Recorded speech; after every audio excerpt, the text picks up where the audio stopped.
మన అనుకోకుండా వర్షాలు పడితే మొక్కొచ్చి దాన్ని కుళ్ళిపోయినాయి.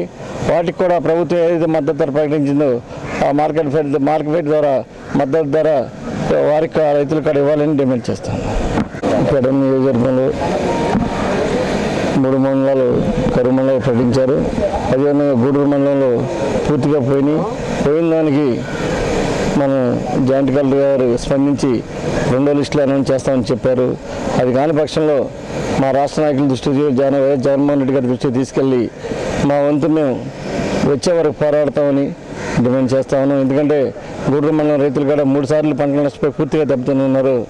ఆ మండలాన్ని కరువు మండలం ప్రకటించే వరకు మా నాయకులు జిల్లా నాయకుల దృష్టికి, జిల్లా అధ్యక్షుడు సారథి గారి దృష్టికి, అదేవిధంగా కొడాల నాని గారు జగన్మోహన్ రెడ్డి గారి దృష్టికి తీసుకొచ్చి గూడూరు మండలంలో బాయ్కట్ చేసి మేము వచ్చేవారికి పోరాడతాం తెలియపరిచాం. ప్రభుత్వం రైతుల దగ్గర నీటి పన్ను రూపంలో శిస్తు వసూలు చేస్తూ ఉంది. ఆ శిస్తు వసూలు చేసినప్పుడు ఎవరి దగ్గర అయితే రైతుల దగ్గర శిస్తు వసూలు చేస్తుందో ఆ వసూలు చేసిన వారికి సాగునీరు అందించాల్సిన బాధ్యత ప్రభుత్వం మీద ఉంది. ఆ బాధ్యత నెరవేర్చకుండా పన్ను మాత్రం వసూలు చేస్తూ సాగునీరు అందించకపోవటం మూలంగా గూడూరు మండలంలో అన్ని గ్రామాల్లో కూడా పంట పూర్తిగా నష్టపోయిన పరిస్థితి. కొన్ని ఎకరాలు దాదాపు 8,000 ఎకరాలు ఊడకుండా ఉండటం, ఊడ్చిన ఎకరాలు ఏదైతే ఉందో దాంట్లో సరిగ్గా వర్షాభావం లేక సాగునీరు అందక పూర్తిగా పంట దెబ్బతిన్న పరిస్థితి. అలా ఎంతో కొంత మనం ఊహించిన దాంట్లో ఒక 50% 60% పంట చేతికి వస్తుంది అనుకున్న టైంలో కోతలు కోసే ముందు అకాల వర్షం పడి ఆ చేతికి వచ్చే కొద్దిపాటి పంట కూడా సర్వనాశనం అయిపోయి రైతులు తీసుకొచ్చిన అప్పులు కట్టలేక పెట్టిన పెట్టుబడి వెనక్కరాక చాలా బాధపడుతున్న పరిస్థితి.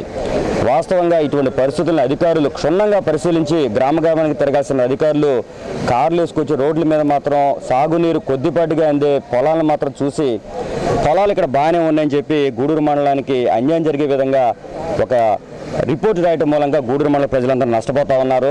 అధికారులు అనేవాళ్ళు రైతుల పక్షాన్ని నిలిచే వ్యక్తులుగా, ప్రజాప్రతినిధులు కూడా రైతుల పక్షాన్ని నిలిచే వ్యక్తులుగా మారుమూల ప్రాంతాలకు ఎక్కడైతే దెబ్బతిన్న ప్రాంతాలకు కూడా వెళ్ళి క్షుణ్ణంగా పరిశీలించి దీన్ని కరువు మండలంగా ప్రకటించాలని చెప్పి ఈరోజు జాయింట్ కలెక్టర్ 2 కృష్ణా జిల్లా వారికి ఉప్పాల రామప్రసాద్ ఆధ్వర్యంలో అభ్యర్థించడం జరిగింది. ఆయన సానుకూలంగా స్పందించారు. చాలా సావధానంగా విని విషయాన్ని అర్థం చేసుకుని 2వ లిస్టులో మీ గూడూరు మండలాన్ని వచ్చే విధంగా తప్పనిసరిగా మేము పరిశీలన చేస్తామని చెప్పడం అనేది మా అందరికి కూడా చాలా సంతోషకరం.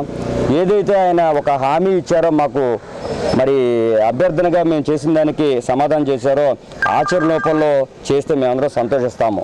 ఇది ఆచరణలోకి రాని పక్షంలో మాత్రం ఉప్పాల రామప్రసాద్ సారథ్యంలో అధిష్టానం దగ్గర కూడా ఈ విషయాన్ని తీసుకెళ్లి ఒక నియోజకవర్గంలో 4 మండలాలు ఉంటే 4 మండలాలు దెబ్బతిన్న పరిస్థితుల్లో 3 మండలాలను మాత్రమే కరువు మండలాలుగా ప్రకటించి ఒక మండలానికి అన్యాయం జరిగితే 4 మండలాల ప్రజలు కూడా ఏకమయ్యి అందరం కూడా వైఎస్ఆర్ కాంగ్రెస్ పెట్టిన ఒక ఉద్యమాలుగా చేసి ఒక మండలానికి జరిగిన అన్యాయాన్ని మా 3 మండలాలలో కూడా సమిష్టిగా పోరాడి ఆ మండలానికి కూడా ప్రత్యేకంగా కరువు మండలంగా ప్రకటించే వరకు మేము